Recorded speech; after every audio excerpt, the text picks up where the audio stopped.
Madžarske je novi stari premijer zatrdil, premagal sem opozicijo, Bruselj in ukrajinskega predsednika Zelenskega.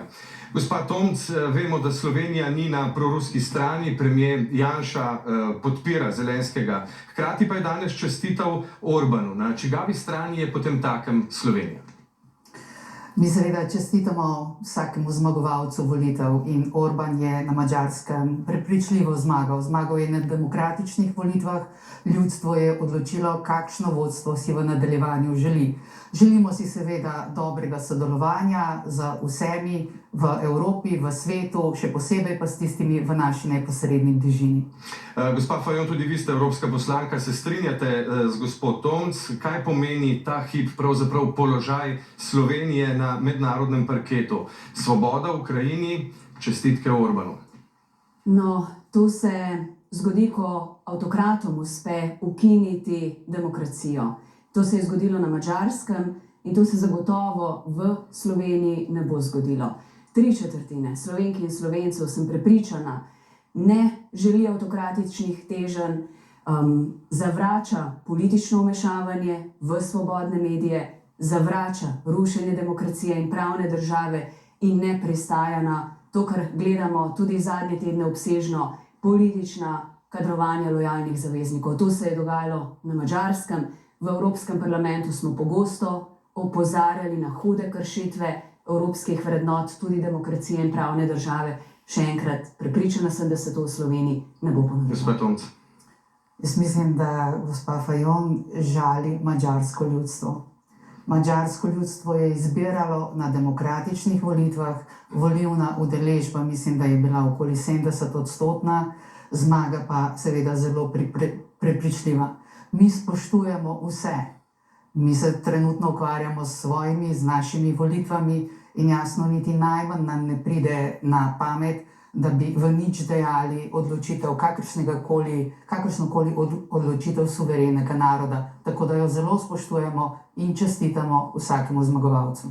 Samo to, preden dam repliko gospe Fajon, na čigavi strani smo torej? Na strani Zelenskega? Nam se ni treba postavljati na nobeno stran. Seveda smo za vso silo na strani Zelenskega, podpiramo z besedami, dejanji in vsem, kar moremo. Slovenija podpira Zelenskega in seveda bo tudi sodelovala za Madžarsko, normalno. To je naš princip, naš način, mi sodelujemo z vsemi. Ni se nam treba odločati za črno ali belo, ker tega ni. Gospa Fajon, želeli ste repliko? Madžarski narod, tudi jaz imam zelo velike simpatije in veliko prijateljev na Madžarskem, drugo pa je madžarski režim Orbana, ki je v zadnjih letih državo pahnil močno stran od evropske zdrave, jedrne, tiste temeljne vrednote. In to je tisto, kar opozarjamo. Madžarska je že nekaj časa v postopku 7. člena, da se izključi tudi z glasovalnimi pravicami same Evropske unije. Dobro. To so potrdili, Romana, ne nazadnje tudi večinsko vaši kolegi v Evropski ljudski stranki. Gospod Vrtovec, še vaše mnenje me zanima. Orban ali Zelenski, kaj pomeni tako prepričljiva zmaga proruskih sil, Madžarska, Srbija, torej za evropski in slovenski parket? V tem času sta vključena dva vidika, in sicer stabilnost in varnost. In dobri medsosedski odnosi so ključni, da lahko zagotovimo ta dva vidika. Zagotovo pa, kolikor v Novi Sloveniji opazimo zadeve, ki niso v duhu dobrega medsebojnega medsosedskega odnosa, smo v stranki to tudi v preteklosti že ostro obsodili in se na to odzvali. Glede Zelenskega pa je ključna stvar. Ta trenutek je to človek, ki predstavlja svobodno Evropo, enotno Evropo in predstavlja demokratične vrednote Evrope. In čim prej moramo zato Ukrajino vključiti v evropske integracije. Gospod Golob, se strinjate z ministrom, gospodom Vrtovcem, in kaj vi pravite zdaj, na čigavi strani je ali mora biti Slovenija? Poglejte, vsako ljudstvo ima pravico, da si samo izbere svojo oblast. In tudi madžarsko ljudstvo ima to pravico. Vendar pa so ti rezultati teh volitev v resnici zelo slaba novica za vse tiste, ki jih je madžarski premier naštel kot nasprotnike, ki jih je moral premagati do te zmage. In bil je zelo ekspliciten. Med te nasprotnike je uvrstil v Evropsko unijo, kamor verjamem, da spadamo tudi mi in da si želimo v njej ostati in želimo, da je vedno močnejša. Naštel je tudi Zelenskega. On ga je naštel.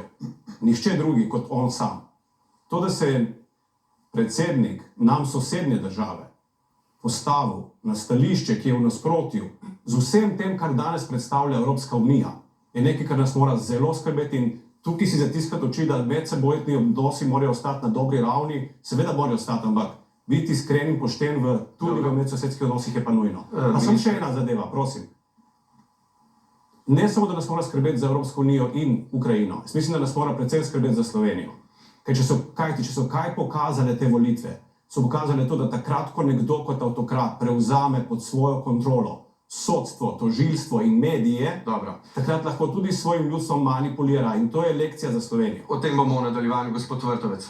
Bilo rečeno o tem, kaj se dogaja z Evropo. Glede, Evropa bo močna kot celota, zato pač ne pristajamo na delitve, kaj je jedrna Evropa in kaj so vzhodne članice Evropske unije, ampak enotna Evropa je ključ glede na izzive, v kateri se nahajamo. Poudarjamo pa tudi v Novi Sloveniji eno ključno dejstvo.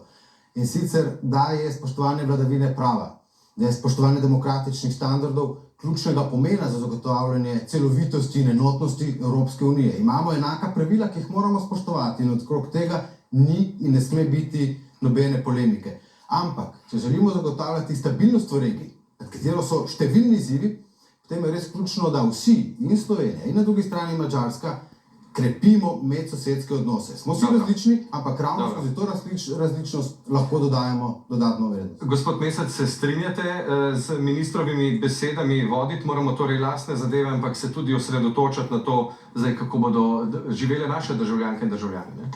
Ja, jaz bi najprej izpostavil, da so vrednote tistih, ki sodelujejo v tej vladi, pravi SDS, NSI in Povežimo Slovenijo, vrednote Putinove Rusije.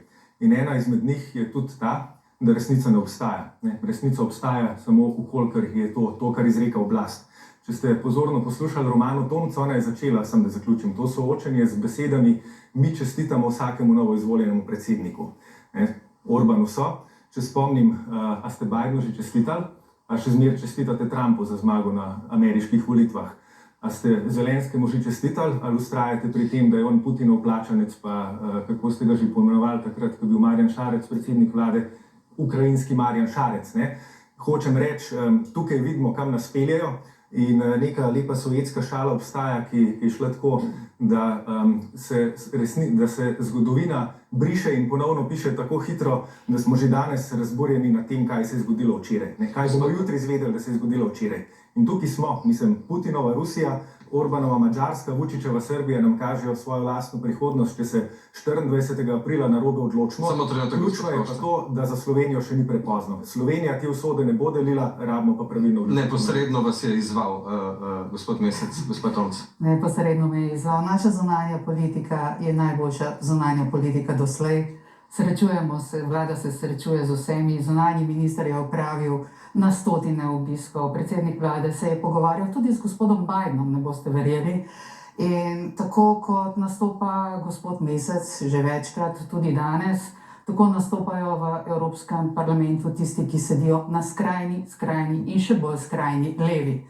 Tako da vprašanje je, kako bo ta naša levica kot del KUL-a vodila vlado, če predvidevajo nacionalizacijo, podržavljanje, vzeli vam bodo stanovanja, imeli boste lahko toliko, da boste lahko sami posesali, tukaj pa berejo levite. Mi smo pač za drugačno Slovenijo, za odprto Slovenijo, svobodno Slovenijo, za gospodarsko močno Slovenijo, za socialno trdno Slovenijo in zato postavlja Slovenska demokratska stranka ljudi na prvo mesto.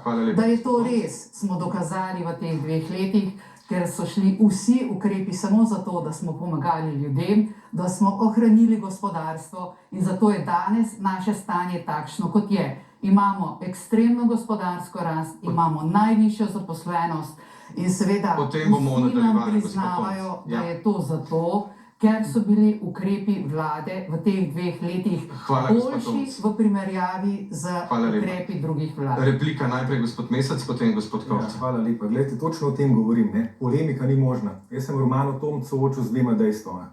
Prvo dejstvo, Zelenskega so opisovali kot Putinovega plačanca, drugo dejstvo, na mesto Bidenu so Trumpu čestitali za izvolitev in pri tem ustrajali in naredili Slovenijo sramoto po celem svetu. Ne? Ampak na mesto, da bi dobil odgovor na katerega koli od teh očitkov, sem dobil kaj? Nek vladni agitprop, ne, mi delamo najbolje, vsi nas hvalijo, samo dobro. In dobil sem drugo stvar, neko poceni diskreditacijo.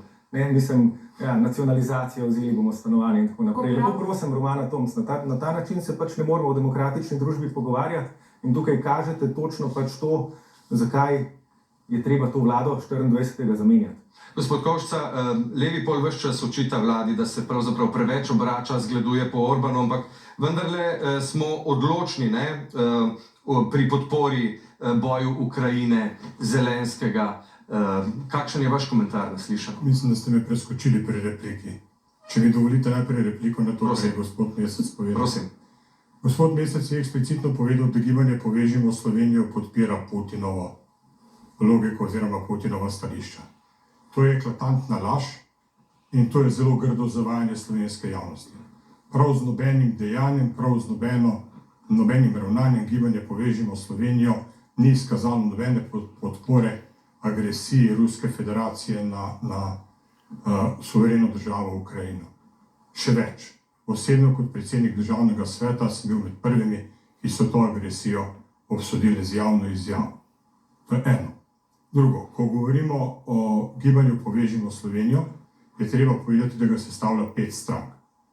In teh 5 strank v nobenem svojem programskem dokumentu, niti v nobenem svojem javnem nastopu na noben način ni podprlo nobene kršitve mednarodnih pravil. Spoštujemo suverenost, spoštujemo ozemeljsko celovitost, spoštujemo pravico vsakega naroda do samoodločbe. In če mi dovolite še tole.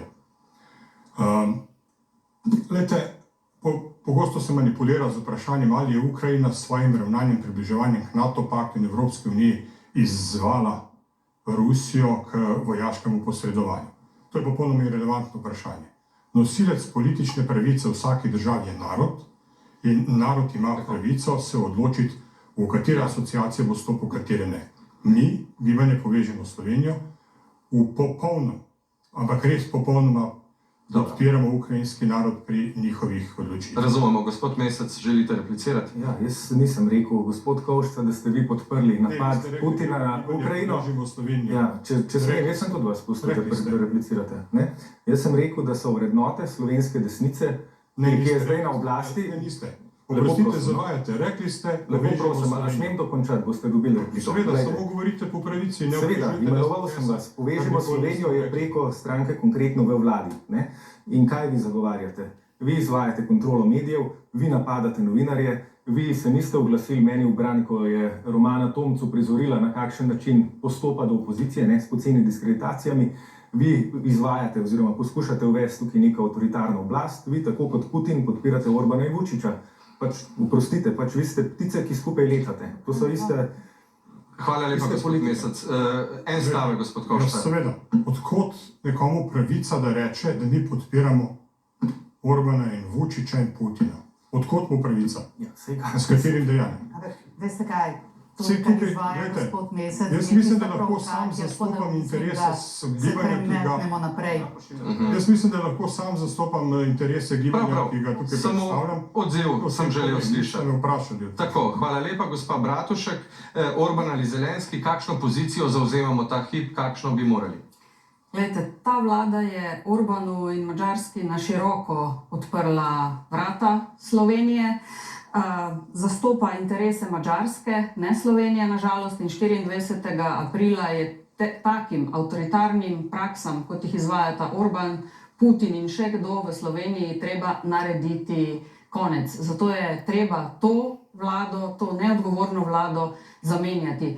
Se pa strinjam, da bi bilo bolje, da se v današnji oddaji pogovarjamo o tem, kaj bomo naredili za mlade, kaj bomo naredili tudi za upokojence, kaj je treba narediti, da bo energetika cenejša. Bi pa tudi sama spomnila na dvoličnost SDS-a, ker zdaj kar nekako nočejo biti prijatelji Orbana, 2 leti pa absolutno podpora velike zemljevide Madžarske, gledamo, kako tudi del Slovenije preprosto zarišajo na svoj zemljevid, zdaj bi se ga pa mogoče v določeni meri radi odpovedali. In seveda, to, kar je prej bilo že rečeno, gospodu Zelenskemu seveda niso čestitali, ampak so ga demokratično izvoljenega predsednika zmerjali. Gospod Tomc, odziv, odkimavate z glavo ves čas. Pravzaprav poslušam takšne neumnosti, da je težko karkoli odgovarjati. Jaz samo še enkrat poudarjam, mi smo z Madžarsko, Avstrijo, Nemčijo, Francijo, katerokoli državo, tudi Združenimi državami, vedno dobro sodelovali. Dobro. Zdaj pa sodelujemo še posebej dobro. In to nam je res izjemnega pomena, ker v tej krizi potrebujemo prijatelje. In še naprej bomo dobro sodelovali z Madžarsko, s Hrvaško, kar je zelo pomembno, ker vsi ti moji kolegi so se s Hrvaško hoteli malce skregati. A ne mislim, da je zelo, zelo bistveno, da ima Hvala. Slovenija odlične Hvala, medsosedske gospa odnose. Bratušek. Samo besedico, nekaj je dobro sodelovanje, absolutno, nekaj je pa razprodaja naše države zaradi želje in vpliva gospoda Orbana. Medije, banke, turizem so želeli prodati, tako da praktično ni meje, kaj vse bi želeli. Razprodajamo našo državo, gospod Tomc, gospod Vrtovec. Res bi rada vedela za konkretne primere. Danes smo tukaj, mislim, da na mediju, ki je v češki lasti, a ne Madžarska, ni niti naša ena izmed prvih pač tistih, ki z njo sodelujemo na znanje trgovinskem področju, so drugi investitorji bolj pomembni in seveda vsi imajo priložnost. Ko smo govorili o razprodaji oziroma prodaji Slovenskega turističnega holdinga, ste zagnali vik in krik, seveda, glede prodaje, pa bi se javili, bi kupili Slovenski državni holding in vse hotele, ki sem spadajo, pa bi bila stvar rešena. Smo na trgu, kjer na trg vstopajo katerikoli investitorji in Slovenija oziroma država bo prodala svoje premoženje tistemu, ki bo najboljši ponudnik. In mi ne ločujemo, ali je ta ponudnik madžarski, francoski, ameriški Hvala, gospod ali Tomc. češki. Ne, samo Zato smo danes tukaj. Repliko še gospod Vrtovec, razprodajamo Slovenijo. Je ravno zaradi tega replika, ker je bilo izrečenih kar nekaj lažine, zlasti glede razprodaje. Kar so bila tuja, tudi madžarska podjetja, ki so kupovala tako v Sloveniji pod to vlado, se je recimo kupovalo zlasti to, kar je bilo že prej v privatni lasti, ne pa državnega. Je pa Alenka Bratušek, ki je vodila vlado, pa tista, ki je naredila seznam 15 podjetij za prodajo potem naprej. Gospa Bratušek. Prodaja državnega premoženja se je zgodila v tisti vladi, ne pa v tej. Gospa Bratušek. Najprej povejmo, ko ste vprašali, kaj so prodali. Telekom je prodal naprimer Planet TV, radio v Mariboru. Zdaj se lahko vrnemo seveda tudi na seznam 15 podjetij, lahko se vrnemo na situacijo, ki smo jo dobili takrat v roke. Zakaj je bilo treba sanirati Slovenijo? Zato, ker je prva Janševa vlada izkopala milijardno bančno luknjo in minister dobro pozna podjetja Zvon 1, Zvon 2, T2, Istrabenz in tako naprej. Gospod minister in potem še gospoda Šarca želim slišati. Ukrepanje. To ni bila želja. Hvala, bila je gospod nuja. Bratušek. Sedemo pomote, gospod Bratušek je bila v tistem obdobju 2009 pa 2010 nadzornica Nove Kreditne banke Maribor. Ne bi bila škarje in platno, da bi lahko takrat to preprečila. Ampak, glejte, ključno je, da kar se tiče državnega premoženja potrebno, kar je v interesu, strateškem interesu države, potrebno zlasti infrastruktura, energetika, da to krepimo in da to naše, kajti vemo kako in kaj in tudi ta podjetja dobro delajo. Poglejte, naprimer, imamo vrsto teh podjetij. Kar se pa tiče kupovanja privatnih podjetij, strani drugih mednarodnih podjetij, pa država na to enostavno nima vpliva. Tam, ker ga pa ima vpliv, pa zelo skrbno pogledamo, kdo so tisti, ki kupujejo slovenska podjetja. In kupec mora biti tisti, ki ima denar, ki je dober, ki je zanesljiv in ima tudi nenazadnje socialni čut. Hvala, minister. Gospod Šarec, kaj pravite na vse slišano doslej? 2 leti nazaj ste bili vi premier in katero pozicijo bi bilo prav zavzeti? Zelenski ali Orban? Lepo, da ste me opazili. Torej, v Sloveniji vemo, kdo je največji prijatelj gospoda Orbana, to je gospod Janša in vladajoči. In Madžarska, mi se lahko pogovarjamo, ali je ljudstvo prav odločilo ali ni prav odločilo, ampak mi že zadnji 2 leti gledamo, kaj se nam lahko zgodi in da lahko pridemo na madžarski scenarij, če se 24. aprila ne bomo prav odločili. Vidimo, danes KPK, Franci Matos, je bila kršena integriteta potem kaj delajo 8. marcu, pošiljajo inšpekcije inštitutu 8. marec, češ da se gre kampanjo. Videli smo policiste v oklepih, kako so odnašali ljudi, ki so mirno brali ustavo. Videli smo 400 evrov kazni za pojeden rogljiček in tako naprej. Skratka, mi smo 2 leti gledali nek teaser, če uporabim filmski izraz, kaj se nam lahko zgodi naslednja 4 leta, če sedanji vladajoči ostanejo na oblasti. In to je za nas bistveno. Seveda, Orban je zmagal z veliko večino, ker ima prikrojen volilni sistem, ker ima vse medije podrejene. Tako Vučić kot Orban delata pošolsko. Pošolsko se gresta diktaturo in sta poskrbela za to, da imata vse pod seboj. Kot je rekel Luka Mesec, Slovenija še ni tam, je pa na dobri poti, če 24. aprila ljudje odločijo tako, da sedanji vladajoči ostanejo, ker oni ne spoštujejo nobene zakonodaje. Gledali smo tudi preiskovalne komisije, kaj se je dogajalo pri nabavi opreme in drugim. Torej, madžarski scenarij smo ga lahko videli in ga doživljamo. Hvala lepa, gospod Šarec. 24. aprila, kako se bomo odločili. Smo razumeli. Gospod Tomc, torej danes KPK, kar je izpostavil gospod Šarec, ugotavlja, da je premijer Janša kršil zakon, ko je zaposlil gospoda Matoza na DUTB. Odziv gospoda Janše verjetno poznate, ampak ga bom prebral. Na Twitterju se je odzval z besedami, navajam: važno, da je bila s popoldanskim fušem predsednika Računskega sodišča za 20 000 evrov na mesec po mnenju KPK-ja vse ok, pa z Golobovimi plačami in nagradami za 45 000 evrov na mesec v državnem podjetju tudi. Ja, k temu še kaj dodati, vse res. Dodala bi še mogoče gospod Šarec, kaj pa gospa Lepa Nataša in podobni primeri, ki so poniknili, a ne? Tako da, poglejte, jaz predlagam, oziroma vi vodite to oddajo, ampak jaz bi se rada pogovarjala o naših prihodnih načrtih, o ciljih, kako bomo Slovenijo vodili naprej po tej poti, ki smo jo zastavili. 2 uri časa smo si vzeli in bodo tudi te teme, gospod Tomc, bom jaz vodil oddajo. Povejte najprej gospod Šarec, potem me zanima mnenje gospoda Goloba o tem. Gospod Tomc spet primerja neprimerljivo. Mislim, da ima gospod Matoz zelo pomembno funkcijo v državi, je šef DUTB-ja in je še član ne vem koliko nadzornih svetov. Hkrati je odvetnik gospoda Janše, torej mislim, da tukaj ni nobenih primerjav in kot sem rekel, gledamo to, kar se nam lahko zgodi. Hvala lepa, gospod Golob, bili ste omenjeni v premierjevem tweetu. Bom povedal, da Twitterja nimam in ga ne nameravam imeti. Zato sem vam prebral.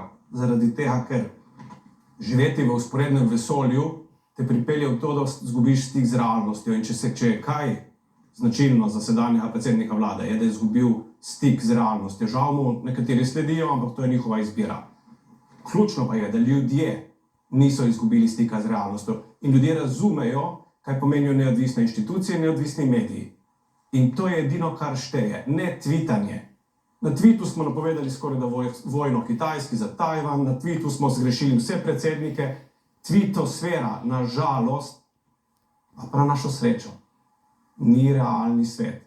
Prej, ko se bo tega predsednik vlade Slovenije, katerikoli že, začel zavedati, boljše bo to za običajne ljudi. Zaradi tega ne bom komentiral Twitterja, ker je to brez veze in tudi ga ne nameravam imeti. Ker je Twitter, veste kaj je? To je igračka, za nekateri odrasli, žal tudi na oblasti, izživljajo svoje frustracije. Gospod Tomc. Tisti, ki imajo medije, seveda ne potrebujejo Twitterja. Ampak težko boste komunicirali z ostalimi predsedniki vlad, ker vsi imajo Twitter, še papež ima Twitter. Tako da Twitter je eno zares močno sredstvo, ki se lahko tudi zlorablja, pa vendar je to sredstvo za sporočanje informacij, ki je nastalo tudi zato in se razvilo zato, ker morda nekateri niso imeli takšnega dostopa do medijev, kot ga imajo drugi. To pravi predstavnica stranke, ki je dobila iz Madžarske 6 milijonov evrov za namen obvladovanja medijske krajine v Sloveniji. Oni nimajo dostopa do medijev. Kaj se hecamo?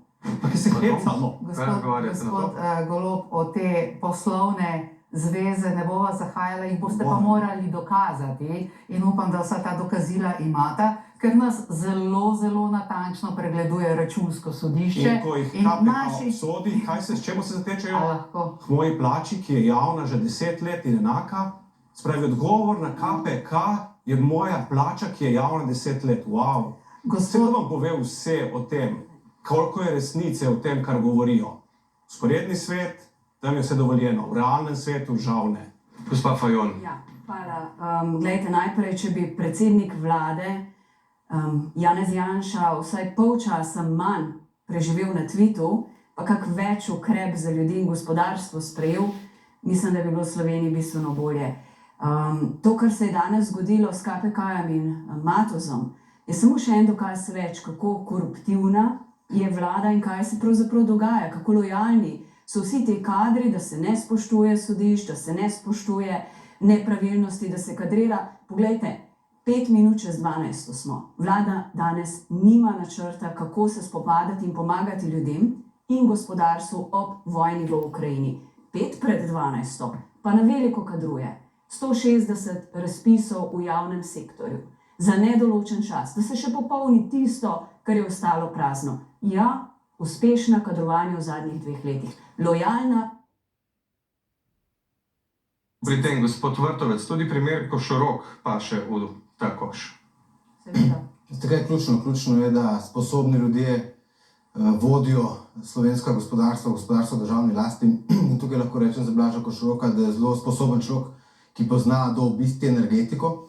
In v preteklosti je šel iz funkcije v gospodarstvu na resor ministrstva za infrastrukturo kot državni sekretar, sedaj se tja vrača.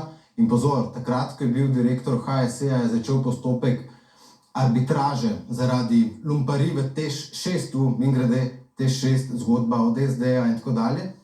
In ne nazadnje dobili smo lansko leto, ravno zaradi Blaža Košoroka, pa te pobude 200 milijonov evrov nazaj v HSE, da lahko danes brez težav TEŠ 6 dobro posluje.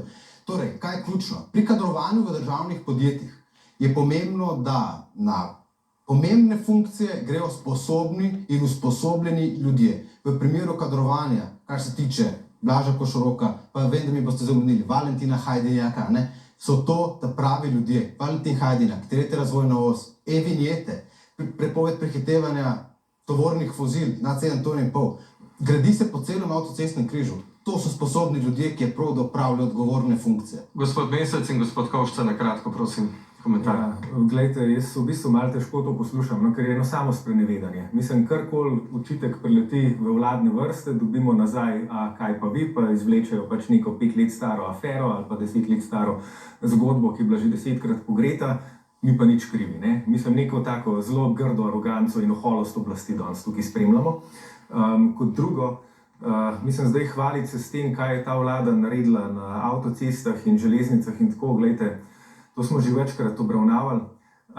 Zgodba je čisto enostavna. Slovenija je bila v prejšnjih nekaj letih zaklenjena pod fiskalno pravilo, zato ni bilo investicij.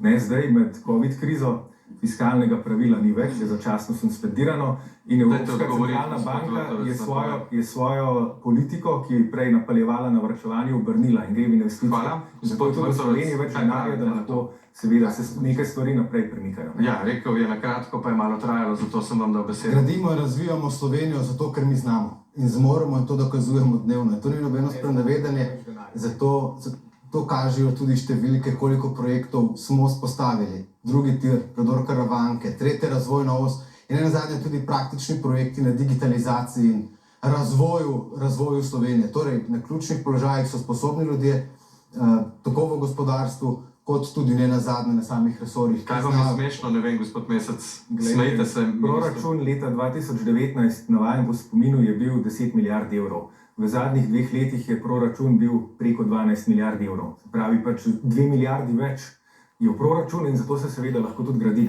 Počrpali smo pa tudi mnogo več sredstev, okrog 30% več evropskih sredstev, kot napram prejšnja vlada. Gospod Kovšca.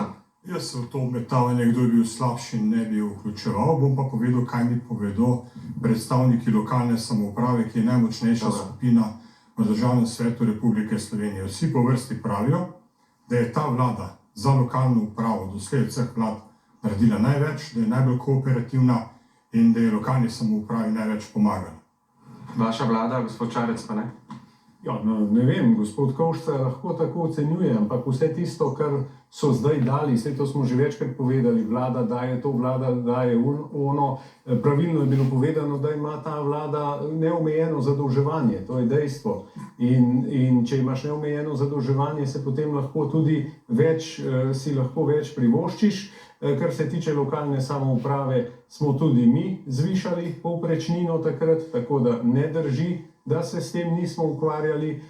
Tudi mi smo razvijali lokalno samoupravo, bomo pa lokalno samoupravo razvili šele takrat, ko bomo končno uspeli ustanoviti pokrajine, ki so ustavna kategorija, pa še do danes jih nimamo, ampak so se vedno skregali ta ista lokalna samouprava, kje bo sedež in koliko bo teh pokrajin, kar je irelevantno vprašanje. Vprašanje pokrajin je samo, kakšne naloge bodo imele in kako bodo služile občankam in občanom.